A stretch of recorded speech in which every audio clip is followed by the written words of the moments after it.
Hello, and this week's plant is butterfly weed. Since my common milkweed video became popular, and as the summer sun continues to shine, there's one plant that I just had to check off my spotting list this year: butterfly weed. Acipilasis tuberose. My neighbor told me that they have some growing by their house for over a decade and are completely baffled by how low maintenance butterfly weed is. I wasn't surprised. Native plants like these make gardening a breeze. My experience is the more native plants I grow, the less work I have to do in my garden. Why? Because the local insects and animals practically take care of them for me. If you're a lazy gardener in North America, butterfly weed makes a great friend. It's one of the hardiest milkweeds and doesn't spread aggressively like common milkweed. After its first year, it's a set it and forget it kind of plant. I managed to plant some seeds this year, but probably won't see them pop up until next year because it needs the winter to kickstart the growth cycle.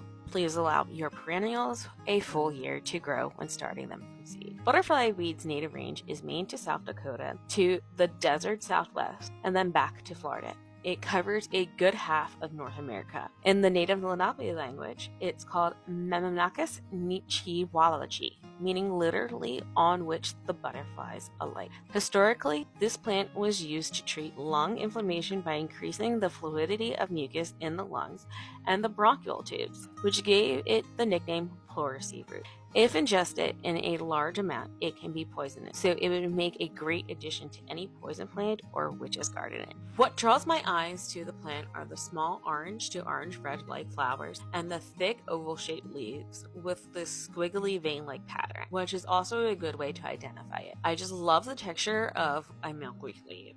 It's such a unique pattern that some species do try to mimic it, but never quite actually get it. Each small flower of butterfly weed has 5 petals and a special trap door called a stigmatic slit. When insects land to sip nectar, their feet slip into the slit, picking up a sticky ball of pollen called a pollinium. As they move to the next flower, the pollen is then transferred, completing pollination. It is a fascinating process to actually witness. Perhaps the challenge this fall is to plant one milkweed species and see what magic happens. Happy gardening and happy drawing. Follow for next week's plant, and thank you, and don't forget to plant native.